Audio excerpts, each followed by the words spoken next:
Nggih, monggo, monggo. Kira-kira berapa Oke, menit, Pak? ya bentar aja sih ya. Setengah jam mungkin.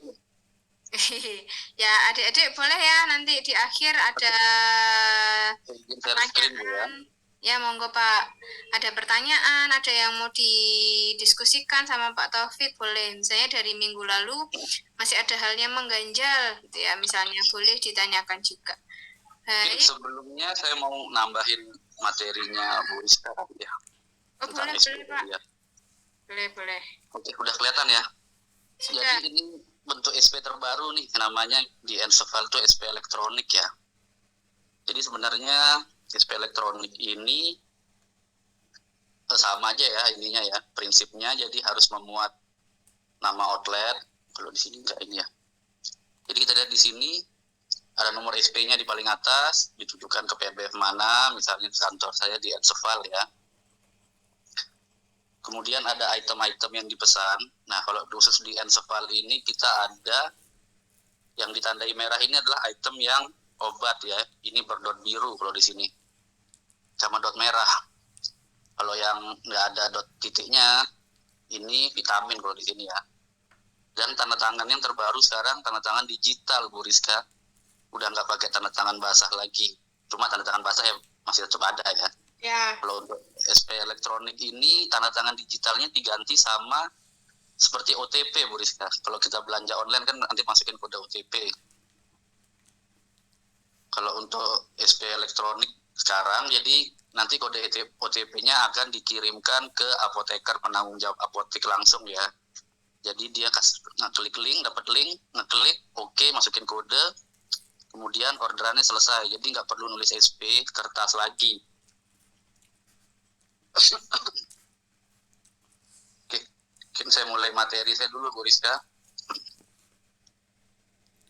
Oke, malam ini saya mau bahas pengadaan narkotik, psikotropika, dan prekursor di PBF ya. Kalau kemarin mungkin pengadaannya secara umum ya, semua produk reguler. Mungkin sekarang saya mau bahas pengadaan narkotik, psikotropik, dan prekursor di PBF. Oke, kita mulai dulu di dasar hukumnya. Untuk peraturan-peraturan yang terkait sama pengadaan narkotik, psikotropik, dan prekursor, ini mengacu pada Undang-Undang Nomor 35 Tahun 2009 tentang narkotika. Kemudian ada Undang-Undang Nomor 5 Tahun 1997 tentang psikotropika. Kemudian ada PP, Peraturan Pemerintah Nomor 40 Tahun 2013 tentang pelaksanaan Undang-Undang Nomor 35 Tahun 2009 tentang narkotika tadi. Kemudian ada Peraturan Pemerintah Nomor 44 Tahun 2010 tentang prekursor. Kemudian untuk peraturan pelaksanaan dan teknis pelaksanaan itu di sini ada banyak ya payung hukumnya, antara lain Permenkes Nomor 3 Tahun 2015 tentang peredaran, penyimpanan, dan pemusnahan pelaporan narkotik, psikotropik, dan prekursor farmasi, dan lain-lain ya, banyak banget. Nanti mungkin bisa di-download sama teman-teman sekalian.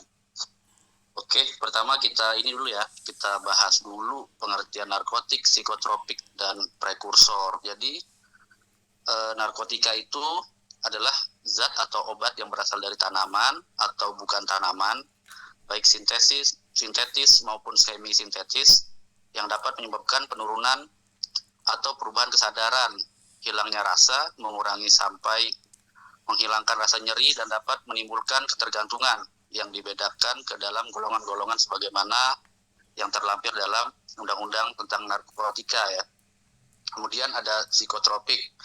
Psikotropik itu adalah zat atau obat baik alamiah maupun sintetis, bukan narkotik ya, yang berkhasiat psikoaktif melalui pengaruh selektif pada susunan saraf pusat yang menyebabkan perubahan khas pada aktivitas mental dan perilaku. Biasanya nih kalau teman-teman nih banyak yang sekarang mental isu biasanya dikasih obat psikotropik ya paling sering sekarang. Kemudian yang paling sering di PBF juga adalah prekursor farmasi. Jadi prekursor itu adalah zat atau bahan pemula atau bahan kimia yang dapat digunakan sebagai bahan baku atau penolong untuk keperluan proses produksi, industri farmasi atau produk antara, produk ruahan, dan produk jadi yang mengandung efedrin, pseudoefedrin, norepinephrine atau fenilpropanolamin, ergotamin, ergometrin, atau potasium permanganat. Jadi di sini ada produk antara, produk ruahan. Jadi produk antara itu kalau di dunia industri ya, jadi adalah produk yang masih memerlukan beberapa proses hingga dia jadi. Kalau produk ruahan itu produk yang sebelum jadi yang tinggal dikasih kemasan aja. Oke, ini sebelumnya kita bahas dulu ya penggolongan narkotik.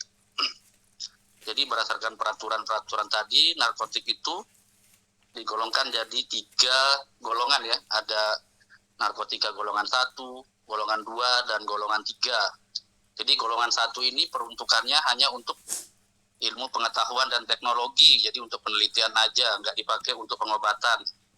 Listnya antara lain ya, ada melalui tanaman, ada opium, heroin, kokain, ganja, kemudian amfetamin, metafetamin, dan sebagainya ya. Jadi ini yang sering ada penyalahgunaan ya, kalau banyak sekali nih penyalahgunaan narkotik, misalnya pakai ganja lah, pakai kokain, heroin ya, kita sering dengar di berita tuh banyak banget. Itu jadi dia masuk golongan 1 hanya untuk iptek ya. Kemudian ada golongan 2. Di sini golongan 2 ini lebih diperuntukkan untuk iptek juga, tapi bisa juga untuk pengobatan. Misalnya yang paling sering itu morfin ya, biasanya untuk pereda penghilang rasa sakit tuh, yang sakit banget biasanya. Kemudian yang bisa digunakan untuk pengobatan yang sering kita salurkan itu di golongan 3, misalnya paling sering itu kodein ya, untuk batuk kering biasanya. Oke, ini untuk psikotropik juga ada penggolongannya. Ada golongan 1, 2, 3, dan 4. Jadi golongan 1 dan 2 ini dia tingkat ketergantungannya tinggi, jadi bisa mengakibatkan kecanduan. Jadi golongan 1 dan 2 ini juga diperuntukkan untuk iptek. Yang digunakan untuk pengobatan ini di golongan 2 dan golongan 3. Yang paling sering sih kita dengar nih ada alprazolam untuk di golongan 4 ya. Sama ada biasanya diazepam sih. Biasanya kita kalau sakit gigi kadang dikasih menghilang nyerinya, sampai dikasih ini ya, dikasih psikotropik biasanya tuh, di Mevinal biasanya, bukan, analsik ya, analsik kalau brandnya ya.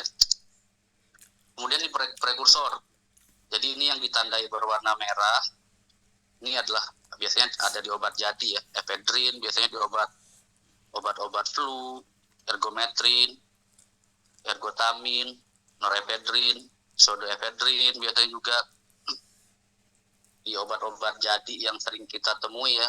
Kita nggak sadar mungkin itu prekursor, padahal kalau kita beli di apotek itu sangat mudah sekali kita dapatkan ya.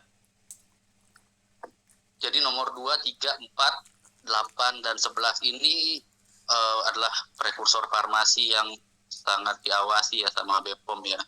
Biasanya BPOM kalau PBF pasti nyari produk ini nih, mana nih produk prekursor yang mengandung pseudoephedrine atau ephedrine dan sebagainya ya.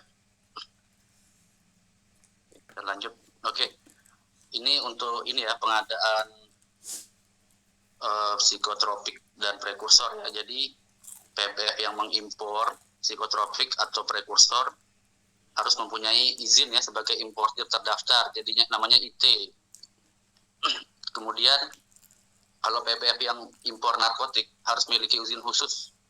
Itu izinnya dikeluarkan oleh Kementerian Kesehatan. Jadi kalau sekarang ada PBF yang mau menyalurkan narkotik, seperti tadi katanya Bu Rizka itu KFTD, Kimia Pharma Trading Distribution, dia harus selain ada izin operasional PBF, harus punya juga namanya CDOB, narkotik cara distribusi obat yang baik narkotika ya. Jadi CDOB itu ada, saat ini ada 3 macam, CDOB obat lain, CDOB CCP atau cold chain product atau produk rantai dingin, dan yang ketiga CDOB narkotik. Jadi CDOB untuk obat lain ini diperuntukkan untuk PBF yang akan melakukan pengadaan, penyimpanan, dan penyaluran untuk produk-produk reguler ya, obat keras biasa, termasuk diantaranya psikotropik, prekursor, itu harus mempunyai izin CDOB obat-obat lain. Kemudian untuk izin CDOB CCP itu diperuntukkan untuk PBF yang menyalurkan produk-produk rantai dingin, misalnya vaksin, kemudian insulin juga. Biasanya kita pakai pengiriman dan penanganannya menggunakan suhu dingin ya 2-8 derajat. Kemudian sama tadi PBF yang menyalurkan narkotik harus punya izin CDOB narkotika. Jadi mungkin info aja Bu Rizka, sekarang kalau kita sebelumnya tahunya cuma KFTD ya, masih ada satu lagi ternyata PBF yang menyalurkan narkotik. Itu namanya Daya Muda Agung. Salah satu produknya itu MSG Continuous Morphine ya, kandungannya morfin.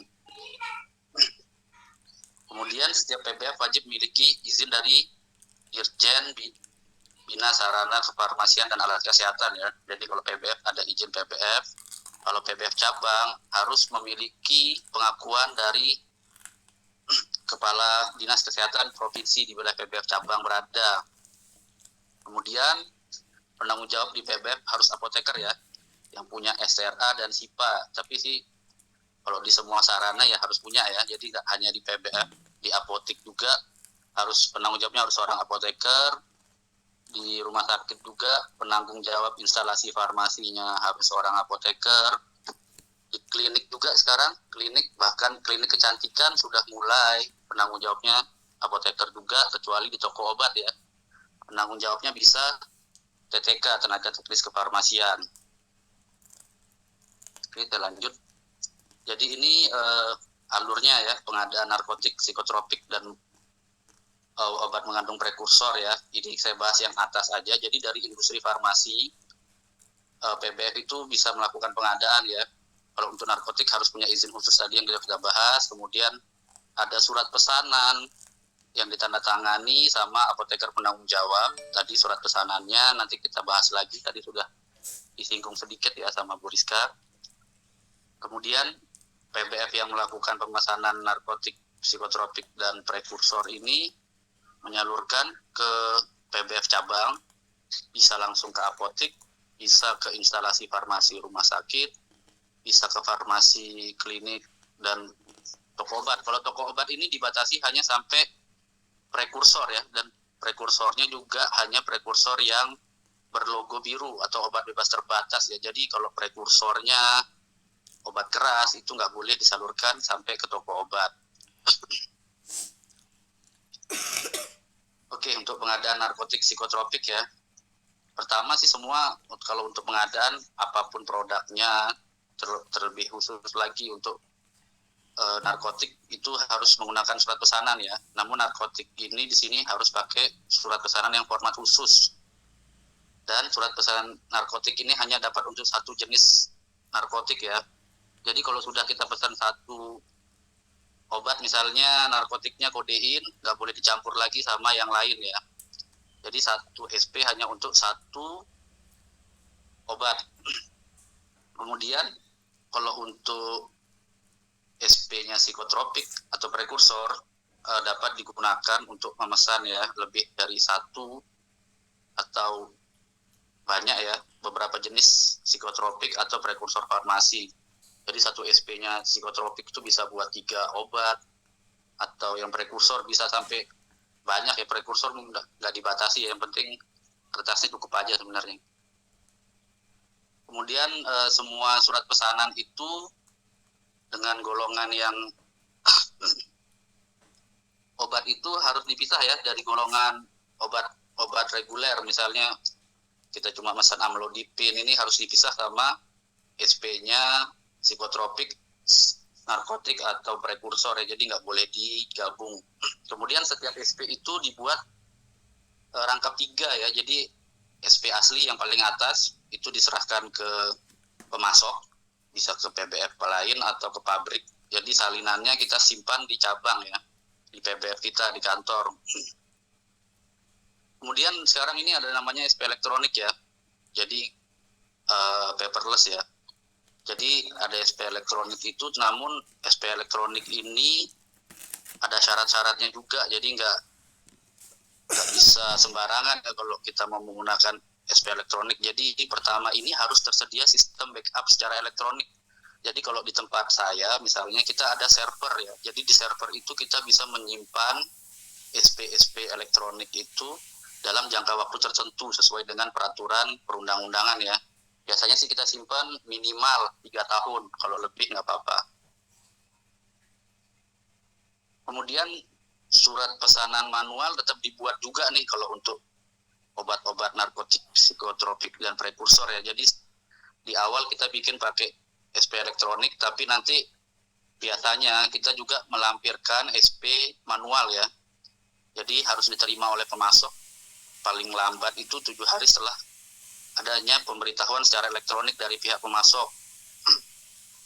Jadi kita udah infokan ke pabrik, misalnya kita mau order narkotik, psikotropik, atau prekursor, kita sudah kasih SP elektronik, tapi nanti kita akan susulkan lagi ya SP manualnya paling lambat 7 hari. Oke, untuk formatnya tadi sudah dibahas juga sama Bu Rizka, saya tambahkan ya, formatnya harus sesuai sama ketentuan di Permenkes ya. Kemudian harus asli yang kita serahkan, jadi nggak boleh tindasan atau rangkapnya ya. Jadi yang bagian paling atas kita serahkan. Minimal kita buat rangkap 3 untuk narkotik, psikotropik, dan prekursor. Tidak boleh tadi ya, udah tidak boleh fotokopian, kirim fax atau email, jadi harus yang asli. Kemudian harus ditandatangani APJ. Nama jelas, ada nomor SIP. Kalau SEPTTK ini untuk toko obat tadi ya. Jadi semua harus ada nomor SIPA, dan nomor SIPA-nya masih aktif. Jadi kalau udah SIPA-nya mati atau sudah tidak berlaku, jadi dianggap tidak sah untuk melakukan pemesanan ya. Kemudian tersedia nama, alamat, nomor telepon, stempel, dan cap sarana. Jadi harus lengkap ya. Jadi kalau ada kekurangan di sini, itu biasanya tidak dilayani, akan ditolak sama pemasok. Kemudian ada juga nama, alamat, telepon industri farmasi atau PB pemasok. Jadi tadi di atas adalah identitas untuk sarana kita, kemudian di bawahnya ada identitas pemasok yang dituju. Jadi nggak boleh ketukar ya, kita misalnya memesan di PBFA tapi kita kasih SP tulisannya PBFB, biasanya akan ditolak langsung. Jadi pemesanannya tidak bisa dilanjutkan ya. Kemudian ada nama, bentuk, dan kekuatan sediaan. Ada isi kemasan dan jumlah dalam bentuk angka atau huruf ya untuk narkotik, psikotropik, dan prekursor ini. Kemudian ada nomor urut dan tanggal SP. Jadi ada nomor SP-nya. Untuk pembuatan nomor ini bisa tergantung sama sarana kita ya. Misalnya sekarang tanggal 12, kita ngasih tanggal 12 garis miring 9 garis miring narkotika atau prekursor, kayak gitu ya, untuk penomoran. Kemudian surat narkotik, psikotropik harus terpisah dari obat lain.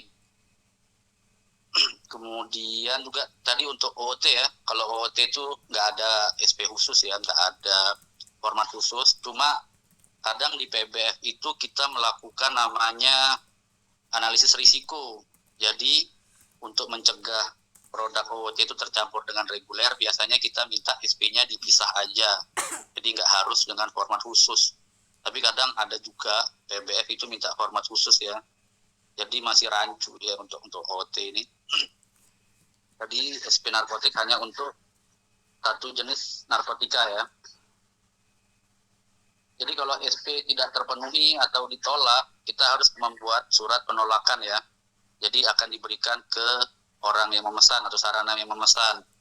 Paling lama 7 hari kerja ya. Dan diarsipkan dan diberi alasan penolakan. Misalnya alasan penolakan paling sering itu format SP tidak sesuai, atau pengisiannya tidak lengkap dan sebagainya, atau tanda tangannya bukan dari apoteker penanggung jawab sarana, atau kurang stempel. Biasanya banyak banget ya alasan penolakan.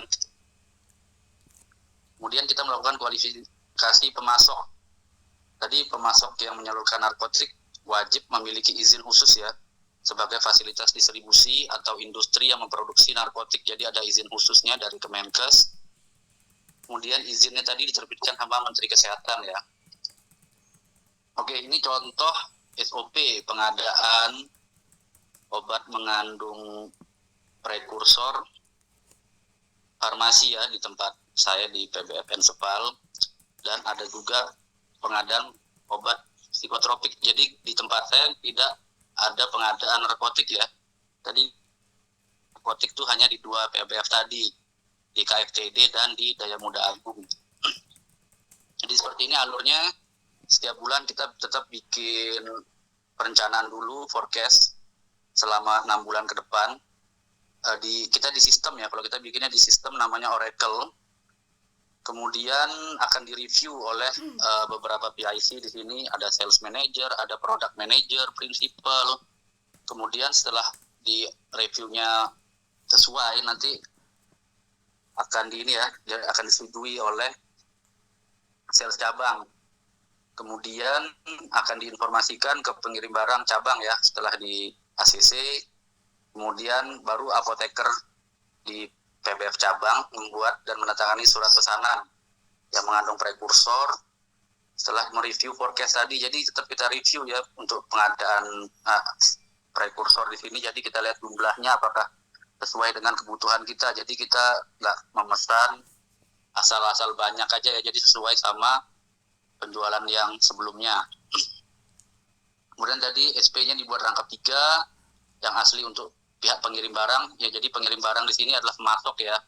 Kemudian lembar kedua dan ketiga diarsip oleh apoteker dan gudang pihak pemesan. Jadi kita diarsip oleh apoteker sama di bagian warehouse di gudang. Kemudian setelah SP-nya dibuat, baru dari pemasok akan mengirimkan barang dan surat jalan ya, ditandatangani oleh apoteker penanggung jawab. Jadi seperti itu. Kemudian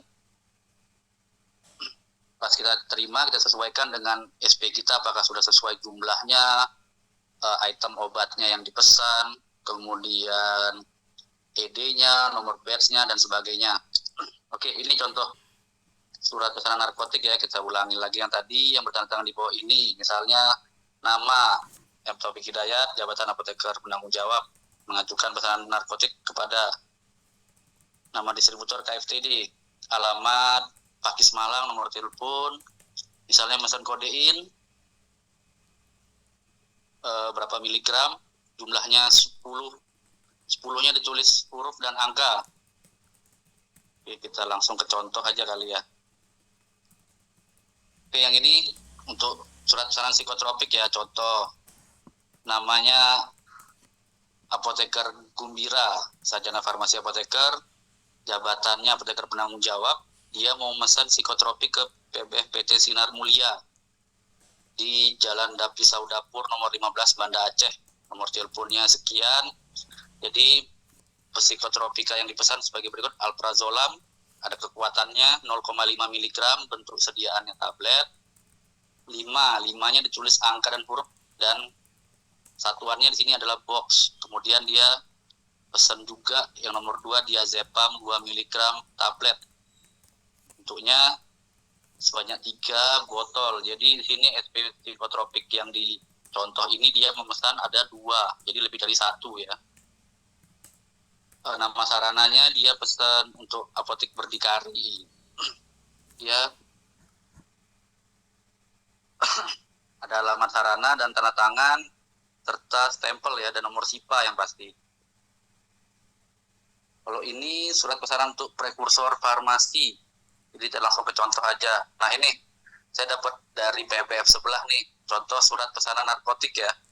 Ini di PT Daya Muda Agung Malang. Dia mesen ke PT Daya Muda Agung di Jakarta. Jadi nama yang pemesannya apoteker Kurnia Wijayanti, SPAM.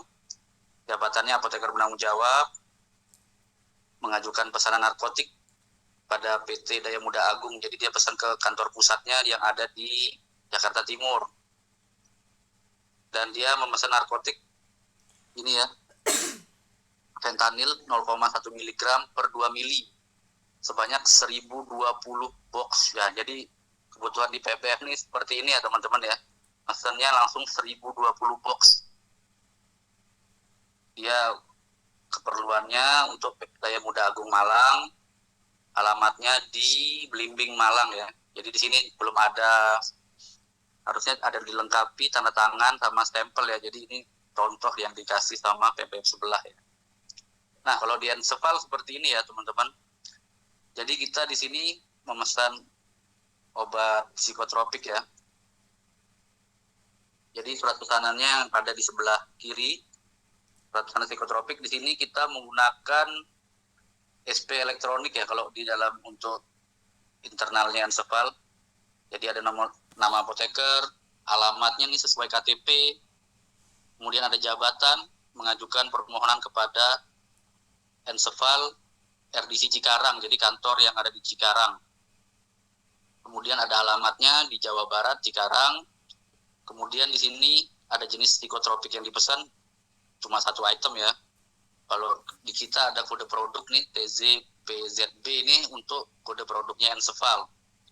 Kemudian ada nama produknya di sini Zipras 0,5 mg, jadi ini kandungannya alprazolam ya, tapi tidak perlu dituliskan kandungannya, hanya kekuatan sediaannya sebanyak kali 10 ya, jadi per box itu isi 10 blister, sebanyak 40 box kita pesan, jadi 40-nya ada angka dan huruf.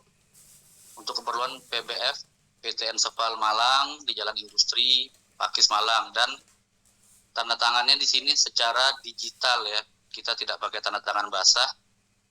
Nanti kita lihat penyimpanan di servernya ya. Kemudian akan dikirimkan di sebelah kanan ini adalah surat jalannya ya, dokumen saat kita menerima barang juga pakai dokumen elektronik. Jadi di sini yang datang ini sesuai sama pesanan kita, dilengkapi nomor NIE ya, nomor izin edar. Jadi kalau produk harus ada nomor izin edar untuk memastikan produk itu sudah terregistrasi di BPOM dan produknya boleh beredar ya. Kemudian ada batch number, ada nomor ED-nya, dan di sini juga ada storage penyimpanan ya. Jadi disimpan di suhu sejuk cool room. Nanti mungkin kita bahas tentang penyimpanan di pertemuan yang akan datang. Kuantitinya, jumlahnya yang datang sesuai sama surat pesanan 40 box.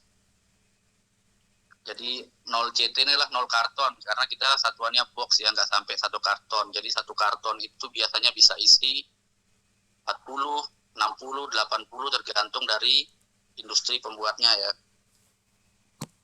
Kemudian ini disetujui langsung dengan tanda tangan digital. Nah ini juga contoh untuk pesanan prekursor ya. Jadi walaupun elektronik harus sesuai dengan format ya. Jadi ada nomor SP-nya, ada nomor SP di atas ini.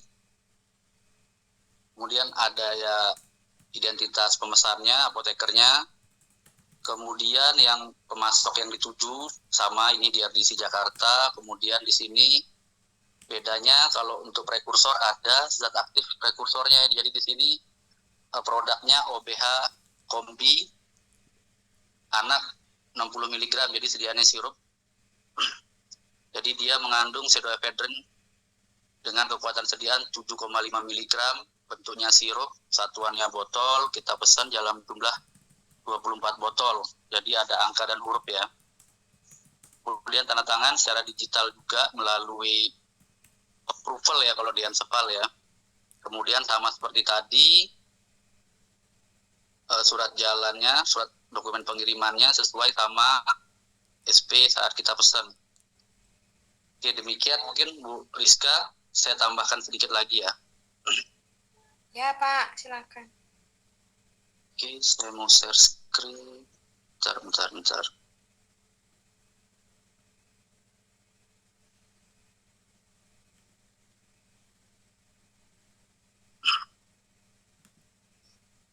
Oke, share screen. Pak Taufik sampun? Dikit lagi Bu. Oh iya. Oke, tadi kita udah sering bahas ini tadi ya, SP elektroniknya. Jadi harus tersedia kemampuan untuk telusur ya sama penyimpanannya. Kalau di Ensefal seperti ini Bu Rizka, jadi ini contoh SP elektronik dari outlet. Jadi apoteker di Ensefal itu tahu outlet-outlet yang akan order ke kita. Misalnya ini ada banyak nih, ada apotek-apotek di Malang. Ini misalnya nih apotek Sawah Jajarmas nih, istri saya tadi pagi order. Dia order melalui aplikasi ya. Jadi tadi dibahas sama ini ya Bu Rizka, ada kemampuan untuk ditelusuri via internet ya atau online ya. Jadi kalau di Ensopal bisa pesan pakai marketplace kita, kayak aplikasinya Tokopedia dan sebagainya. Jadi ini untuk apotek Sawah Jajar Mas, udah SP-nya elektronik.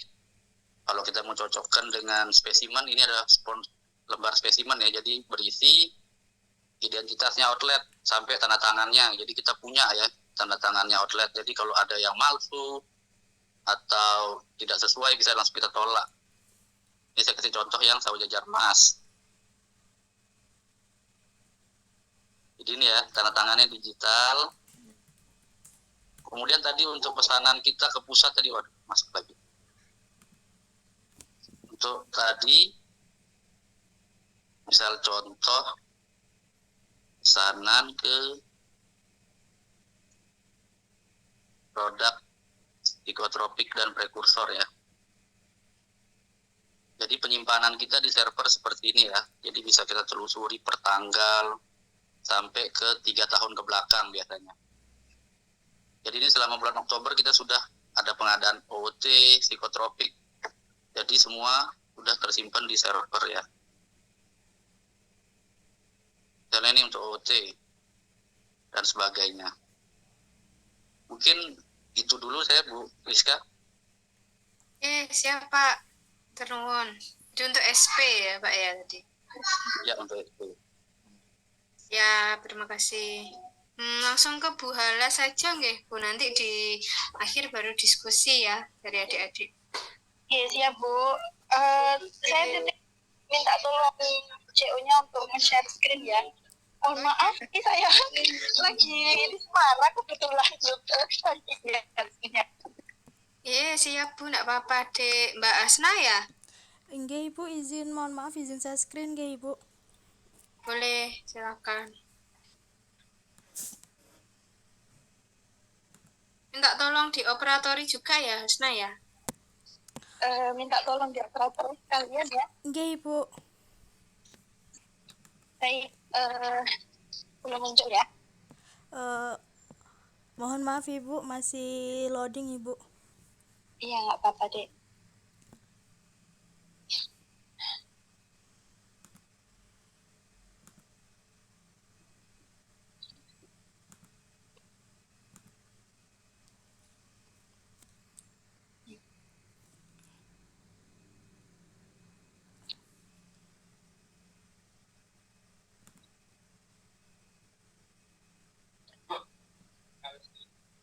Infonya ada di Sudah ya? Ada dia. Oke. Ada sambil saya mulai aja nggak apa-apa ya. Ini belum share screen sepertinya ya. Ya, belum ada. Nggak apa-apa, Bu. Ya, baik. Assalamualaikum warahmatullahi wabarakatuh. Terima kasih kesempatannya, nggih. Jadi hari ini saya mau membahas lanjutan dari drug management cycle yang sebelumnya, yaitu tentang pengadaan di puskesmas. Sebenarnya di awal sudah saya sampaikan untuk di puskesmas sendiri sesuai Permenkes nomor 74 tahun 2016 itu tidak ada pengadaan ya, tapi di Juknisnya ada pengadaan, di mana pengadaan ini bisa dilakukan dengan dua cara, yaitu permintaan dari puskesmas ke dinas kesehatan, dan yang kedua dengan pengadaan mandiri melalui pembelian. Mungkin bisa di slideshow ya, Dek. Inggih Ibu, sekedap. Nah, waktu itu saya sudah menunjukkan ya untuk di LPLPO itu seperti apa. Jadi di LPLPO ini sekaligus sebagai dokumen pengadaan, dokumen permintaan dari puskesmas kepada dinas. Jadi untuk permintaan ini bedanya dengan pengadaan di apotek, di rumah sakit atau di klinik. Dokumennya bukan surat pesanan. Untuk permintaan adalah menggunakan LPLPO. Sesuai singkatannya ya, laporan pemakaian dan lembar permintaan obat. Jadi di situ memuat permintaan dari puskesmas kepada dinas kesehatan. Next. Nah, adik-adik mungkin nanti selain membaca Juknis dan Permenkesnya, Sebagai pengayaan bisa membaca Peraturan BPOM nomor 24 tahun 2021 tentang pengawasan pengelolaan obat, bahan obat, narkotik, psikotropik, dan prekursor farmasi. Di situ juga dijelaskan bagaimana proses pengelolaan yang sesuai dengan standarnya BPOM yang akan diawasi. Nah, itu juga kita bisa baca di situ ya untuk pengayaan. Ya, lanjut. Nanti juga saya akan mencuplik sedikit dari situ. Bisa dilanjut deh slide-nya. Apakah sudah berpindah, Ibu? Iya, pindah deh. Next. Suara saya apa? Nggak kedengeran ya di sana? Benar, Bu. Jelas. Oh, dengar ya. Oh iya, alhamdulillah. Ya, lanjut deh. Nah, tadi yang pertama, sesuai juknis, yaitu kita melakukan permintaan ya, untuk memenuhi kebutuhan obat, kita melakukan permintaan melalui LPLPO. Ditujukan kemana? Tentu saja ditujukan kepada Dinas Kesehatan Kota Malang ya, kalau Puskesmas Majolangu. Nah, untuk LPLPO ini wajib ditandatangani oleh apoteker penanggung jawab dan kepala puskesmas. Seperti itu. Nah, untuk permintaan ini juga dibagi menjadi dua, yaitu permintaan rutin dan permintaan khusus. Permintaan rutin maksudnya adalah permintaan yang kita lakukan setiap bulan menggunakan LPLPO itu, sedangkan permintaan khusus kita lakukan di luar permintaan rutin. Jadi misalnya karena ketika melakukan permintaan rutin, obatnya di instalasi farmasi kota atau dinas kesehatan itu tidak ada, sehingga kita ketika diinfo ini obatnya sudah tersedia, nah itu kita baru melakukan permintaan, namanya permintaan khusus.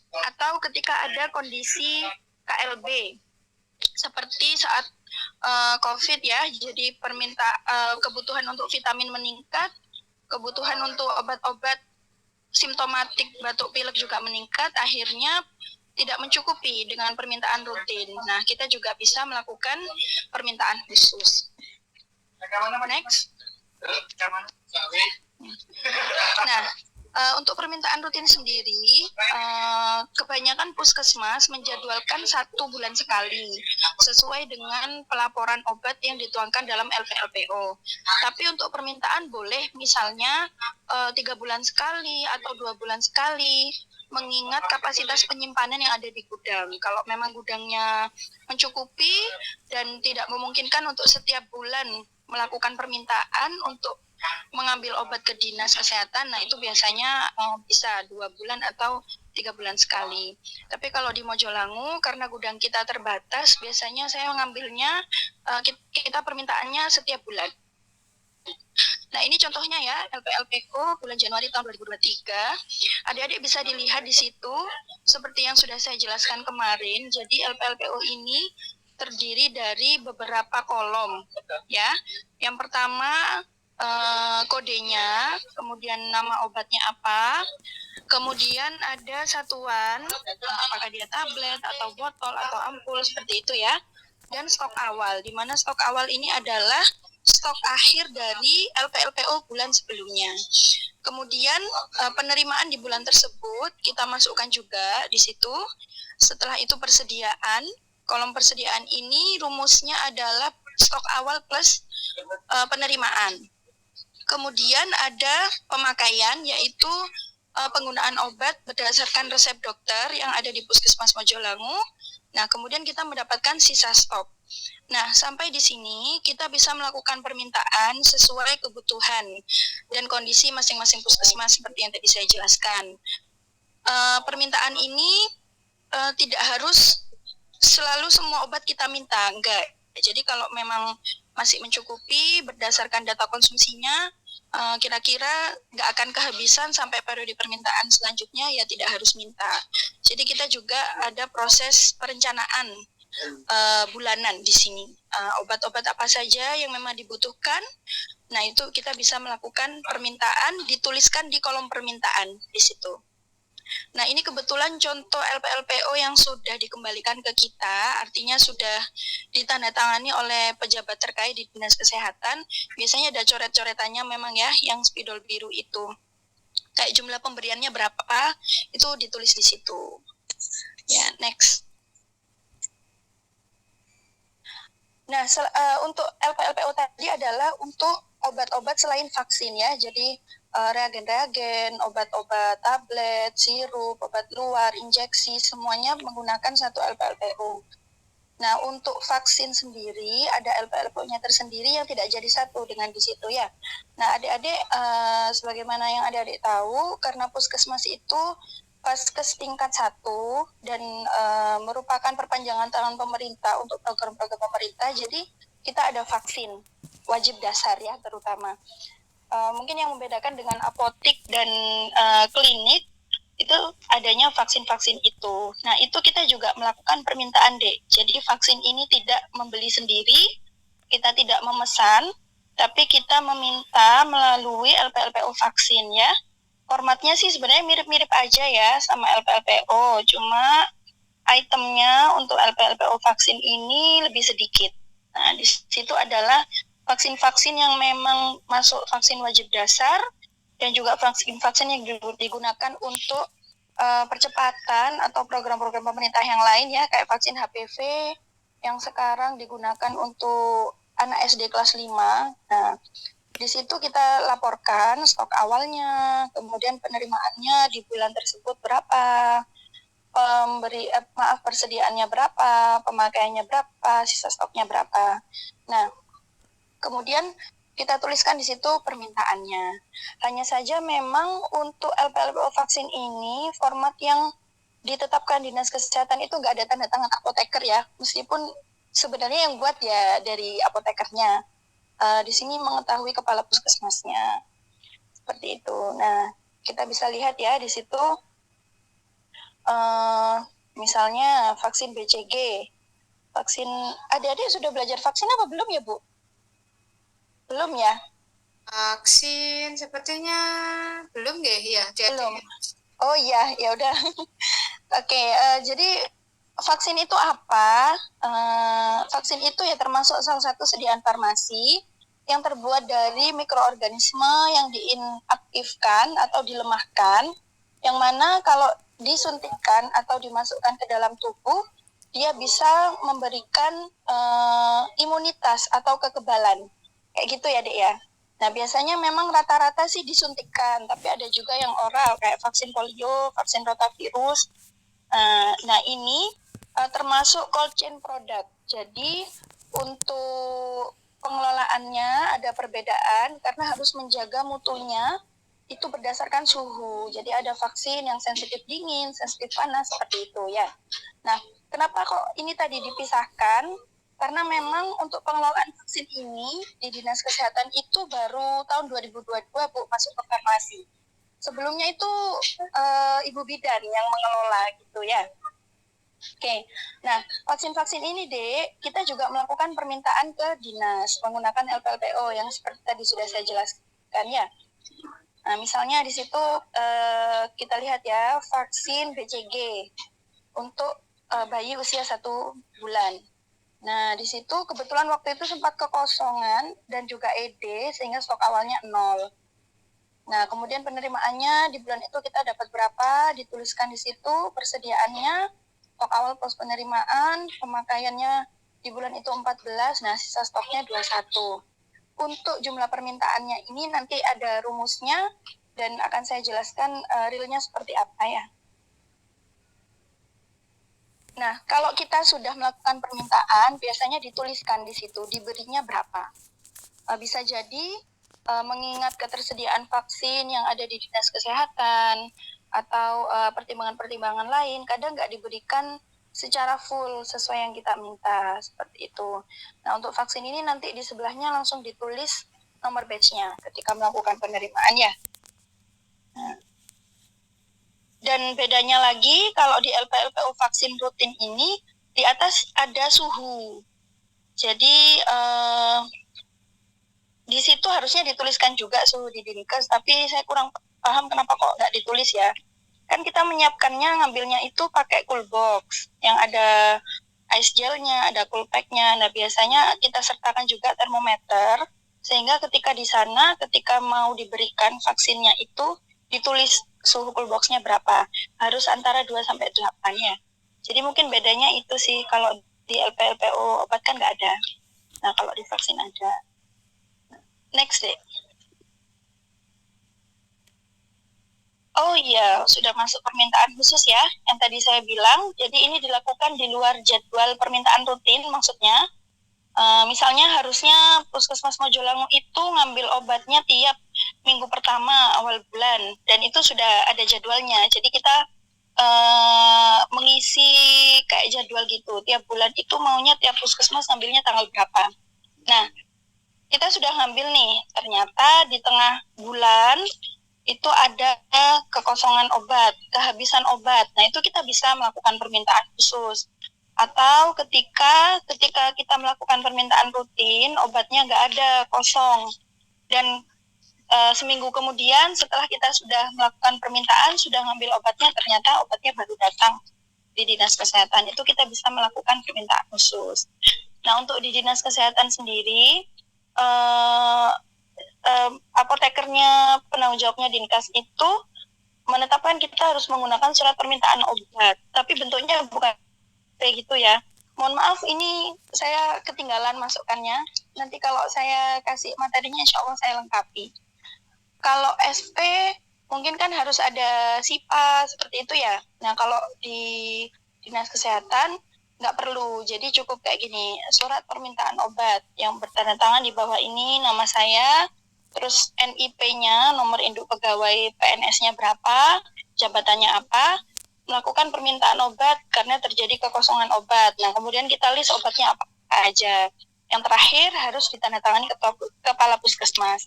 Kayak gitu sih, jadi tidak seperti format SP yang ada di apotek seperti yang tadi ditunjukkan oleh Bu Rizka. Ya, nanti saya lengkapi. Nah, itu tadi ya, dilakukan apabila kebutuhan meningkat, terjadi kekosongan obat, atau kejadian luar biasa. Tapi untuk permintaan khusus ini memang nggak bisa banyak mintanya, nggak bisa seperti permintaan rutin. Biasanya kalau kita minta obat-obat diabetes, itu sampai puluhan ribu dalam satu bulan ya, 20.000, 25.000. Nah, kalau permintaan khusus nggak boleh sebanyak itu, karena di luar LPLPO. Biasanya bolehnya 5.000, 10.000 kayak gitu. Tapi nantinya dari permintaan khusus ini tetap penerimaannya kita masukkan di LPLPO juga. Cuma dokumen permintaannya aja yang beda dengan LPLPO. Seperti itu. Next. Oke. Nah, sekarang bagaimana kita menentukan jumlah permintaan obat ya? Beberapa hal yang harus kita pertimbangkan. Yang pertama, data pemakaian obat periode sebelumnya. Jadi menggunakan metode konsumsi ya, Dek ya. Data pemakaian obat periode sebelumnya artinya data pemakaian obat dari bulan sebelumnya. Misalnya sekarang bulan Oktober, saya kan membuat laporan sebelum tanggal 10 harus sudah membuat LPLPO untuk bulan September. Nah, permintaan yang saya buat harus berdasarkan data pemakaian obat di bulan September itu. Kemudian jumlah kunjungan resep itu kita juga jadi pertimbangan, karena kadang-kadang itu ada tren kalau jumlah resepnya dari bulan ke bulan naik, itu kayaknya dalam setahun akan naik terus kayak gitu, sehingga otomatis kita harus melakukan pertimbangan juga, kayaknya nanti pasiennya makin banyak. Kemudian jadwal distribusi obat. Nah, kira-kira di bulan depan kita mau ngambil obat tanggal berapa? Apakah obatnya itu masih cukup? Kira-kira kita butuh berapa sampai waktunya kita mengambil obat di periode selanjutnya. Yang terakhir sisa stok, dan mungkin bisa dipertimbangkan juga tanggal kadaluarsa dari sisa stoknya. Kalau memang kadaluarsanya dekat, misalnya kadaluarsanya 1 bulan lagi, ya itu harus jadi pertimbangan kita untuk minta obatnya diperbanyak, dengan catatan obat yang akan kita terima nanti itu tanggal kadaluarsanya lebih jauh. Tapi kalau yang ada di Dinas Kesehatan tanggal kadaluarsanya itu sudah dekat juga, ya mending nggak usah minta. Ya kita habiskan dulu yang ada di puskesmas supaya nanti kita tidak mubadir ya obatnya, tidak terpakai seperti itu. Lanjut. Oke. Lanjut, Dek. Nah, Ya, menghitung kebutuhan obat. Nah, kalau di Juknis ada rumusnya seperti ini ya. Cara menghitung kebutuhan obat, stok optimum. Stok optimum itu stok yang kita harapkan bisa cukup ya sampai waktu periode pengambilan obat selanjutnya. Nah, yaitu jumlah untuk periode yang akan datang diperkirakan sama dengan pemakaian pada periode sebelumnya. Jadi ini pakai metode konsumsi ya. Nah, rumusnya adalah yang pertama menghitung stok optimum dulu. Stok optimum sama dengan SK tambah SWK tambah SWT tambah SP. Nah, keterangannya bisa dilihat di bawah ya. Jadi, stok kerja atau pemakaian rata-rata per periode distribusi atau pemakaian bulan sebelumnya, gampangnya gitu ya. Kemudian jumlah yang dibutuhkan pada waktu kekosongan obat. Nah, artinya kita harus memperkirakan sampai kita kirim laporan, sampai kita ngambil obat itu kira-kira kebutuhannya berapa. Nah, itu bisa dihitung dari pemakaian 1 bulan dibagi hari efektif bulan itu. Sehingga kita dapatkan SWK-nya. Misalnya dalam 1 bulan itu pakainya 3.000 tablet. Nah, kira-kira kita kemudian kita hitung pemakaian rata-rata per harinya. Berarti 3.000 bagi 30 gitu ya. Jadi sekitar 100 tablet per hari. Nah, kita perkirakan ngambil obatnya masih seminggu lagi. Jadi 100 kali 7, 700 tablet. Gitu ya caranya ya. Kemudian jumlah yang dibutuhkan pada waktu tunggu atau lead time-nya hampir sama ya. Pada waktu kekosongan obat dan lead time itu hampir sama. Kemudian stok penyangga atau buffer. Mau berapa persen kita menentukan stok penyangganya. Baru setelah kita dapatkan stok optimumnya, kita bisa menentukan jumlah permintaannya, yaitu stok optimum dikurangi sisa stok. Nah, ini semua datanya diambil dari LPLPO ya. Sisa stoknya ada di LPLPO. Nah, ini adalah perhitungan secara rumus. Tetapi kadang-kadang namanya perencanaan itu ada istilah lege artis ya. Jadi tergantung feeling yang membuat permintaan juga. Ya kayak kita mempertimbangkan tadi forecasting jumlah resepnya akan naik terus kayaknya, terutama untuk pasien penyakit kronis misalnya. Nah, itu kita bisa melakukan perhitungan sendiri, gak harus dengan rumus ini. Kalau saya sendiri biasanya karena tidak mencukupi waktunya, kalau kita hitung semuanya dengan rumus seperti ini, saya hitungnya adalah obatnya untuk kebutuhan 3 bulan. Jadi misalnya di pemakaian bulan sebelumnya jumlahnya 1.000. Kemudian sisa stoknya adalah 1.000. Nah, itu biasanya saya hitungnya langsung 1.000 dikali 3 bulan, 3.000 kan ya, dikurangi sisa stok, dikurangi 1.000. Jadi saya minta obat itu di bulan ini sebanyak 2.000 tablet. Kenapa kok 3 bulan? Karena kadang-kadang kita tuh nggak sempat untuk melakukan pengambilan obat setiap bulan ke dinas ya. Ya banyak faktor, mungkin kerjaan banyak, apalagi tenaganya ya terbatas ya di puskesmas. Kalau pagi harus pelayanan, jadi kadang memang saya melebihkannya seperti itu deh. Jadi langsung aja mempertimbangkan lead time-nya, mempertimbangkan stok penyangga, langsung dikalikan dengan 3 bulan. Jadi saya masih aman nih, misalnya bulan depan nggak ngambil kayak gitu. Asalkan di gudang cukup ya, mempertimbangkan kapasitas gudang juga. Dan tanggal kadaluarsa. Kalau minta banyak-banyak, tapi tanggal kadaluarsanya sudah dekat ya nggak bisa. Kita malah repot sendiri nanti membuat berita acara kadaluarsanya ya. Seperti itu ya, Dek. Lanjut.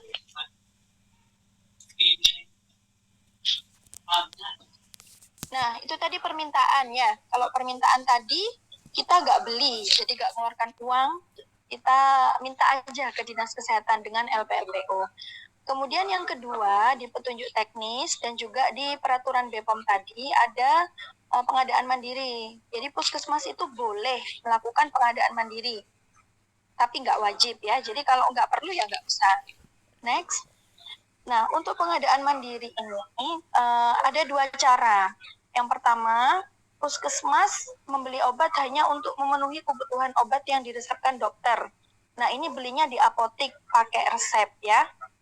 Yang kedua, puskesmas memesan obat ke PBF atau distributor sesuai kebutuhan menggunakan SP, surat pesanan. Bedanya apa? Kalau cara pertama pembelian obat di apotek ini ada kebutuhan dulu, baru kita beli. Ada kebutuhan maksudnya ada pasien yang butuh obat itu, ternyata di puskesmas nggak ada, akhirnya kita beli di apotek. Kalau yang kedua, kita nyetok dulu nih. Jadi, misalnya kita puskesmas, di formulariumnya itu ada obat generik yang nggak masuk Fornas. Otomatis tidak di-cover oleh Dinas Kesehatan, nggak ada. Tapi dokter-dokter dan petugas medis yang lain, bidan, dokter gigi, mungkin membutuhkan itu. Pola persiapan mereka butuh obat itu. Jadi itu kita bisa melakukan pembelian ke PBF atau distributor ya. Jadi kita nyetok dulu. Nah, bedanya seperti itu. Yang untuk pembelian obat di apotek ini ya tetap pakai resep ya. Jadi by name-nya pasien. Misalnya kayak waktu itu ada Asus, karena di puskesmas itu sebenarnya kan tidak melayani persalinan. Cuma kadang-kadang memang ada pasien di wilayah kerja kita yang manggil bidan ke rumahnya karena sudah lahiran di rumah. Saya kayak gitu ya. Yang ternyata setelah hasil observasi bidan, dia sudah lahiran, ada perdarahan. Otomatis disuntik untuk obat perdarahannya ya. Biasanya pakai metil ergometrin injeksi. Tapi bidannya menginginkan pasiennya tetap diberikan obat tablet. Sementara waktu itu di Dinas Kesehatan sedang kosong metil ergometrin tabletnya. Nah, akhirnya mau nggak mau dokternya kan meresepkan obat untuk pasien tersebut. Nah, ini yang beli bukan pasiennya, tapi kita dari puskesmas. Jadi petugas puskesmasnya yang berangkat, yaitu saya ya. Jadi belinya seperti itu. Ada peraturannya memang kalau puskesmas itu sebenarnya nggak boleh meresepi obat luar, dibebankan ke pasien kayak gitu. Peraturannya BPJS ya. Jadi kita belikan untuk pasien itu. Jadi ini beli obatnya karena butuh memang diresepkan dokter dan jumlahnya nggak banyak, 10 tablet gitu. Ya, dan butuh segera, jadi kita bisa langsung melakukan pembelian di apotek berdasarkan resep dokter. Nah, kalau yang kedua ini, contohnya, kalau di Puskesmas Mojolangu sih nggak pernah ya, tapi saya pernah diskusi sama teman-teman di tahun sebelum COVID 2019 itu, di Dinas Kesehatan itu nggak ada obat dexamethasone, jadi sempat kosong. Nah, itu ada puskesmas yang melakukan pembelian dexamethasone ke PBF, tentunya pakai SP ya. Ya seperti itu. SP-nya sih sama formatnya, tapi pakai Kopuskesmas, kemudian juga menyebutkan surat izin prakteknya apotekernya, seperti itu ya. Kalau di Mojolangu memang nggak pernah beli obat yang pakai SP, adanya sih kayak ini, pouchnya sterilisasi, nah kayak gitu. Nah itu SP-nya kayak bikin surat gitu, karena harus ada SPK juga ya, jadi mekanisme pengadaannya selain SP ada SPK, surat perjanjian kerja. Jadi formatnya sebenarnya nggak ada khusus, tapi yang penting memuat siapa yang bertanggung jawab, apotekernya, kayak gitu ya. Kemarin saya sudah minta itu, tapi karena itu pembeliannya udah lama ya, 2019, masih dicari-cari katanya admin SP-nya, contoh SP-nya. Ada di TU, itu ya. Mungkin dari sini bisa dipahami ya, Dek ya, bedanya pengadaan mandiri dengan pembelian dan memesan obat ke PBF. Lanjut.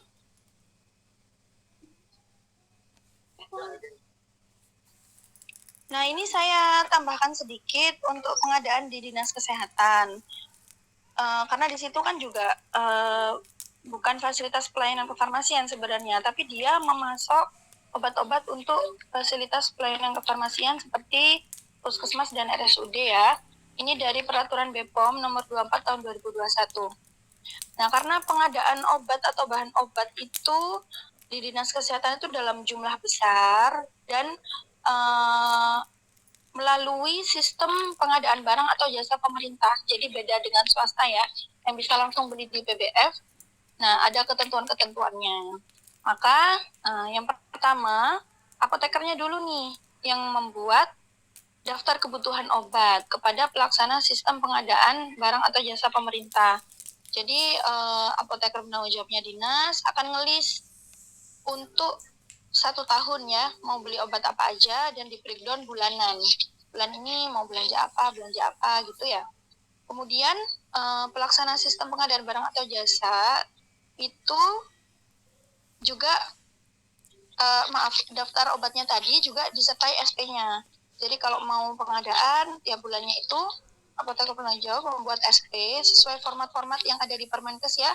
Jadi kalau narkotik ya pakai SP narkotik, kalau obat biasa pakai SP obat biasa. Kalau prekursor ya harus pakai SP prekursor, seperti itu ya. Nah, jumlah pengadaan obatnya tidak dalam jumlah eceran, jadi nggak per botol gitu, nggak, tapi per karton, per dus, seperti itu ya. Kemudian pengadaan obatnya ini yang pesan bukan apotekernya sendiri, tapi dilakukan lewat mekanisme sistem pengadaan barang atau jasa pemerintah. Biasanya lewat e-katalog ya, atau e-purchasing, seperti itu. Nah, tapi apoteker penanggung jawab itu punya keharusan untuk memonitor pelaksanaan pengadaan obatnya. Jadi yang milih itu apotekernya. Misalnya apakah obat yang dipilih itu generik atau bukan? Karena kalau kayak di dinas kesehatan itu yang harus dipilih itu diutamakan yang generik. Kemudian ada nomor izin edarnya enggak. Kemudian PBF-nya berizin apa enggak. Nah, tapi rata-rata kalau sudah masuk e-katalog pastinya berizin ya. Jadi intinya apotekernya juga harus memonitor apakah itu sesuai enggak dengan peraturan perundangan di bidang kefarmasian. Nah, kemudian untuk setiap dokumen-dokumennya itu juga disimpan oleh apoteker penanggung jawabnya. Ya, misalnya surat perintah kerjanya, kemudian daftar obatnya yang tadi harus punya salinannya. Seperti itu untuk di dinas kesehatan ya. Ini kemarin saya sempat ngobrol-ngobrol sama apotekernya, ya intinya ada di Perbepom ini. Itu ya. Lanjut. Oh ya, sudah sampai situ Ibu Rizka untuk pengadaan dan permintaannya. Nanti yang penerimaan bulan depan ya. Hari Senin ya, minggu depan ya. Oke, baik. Terima kasih Bu Hala.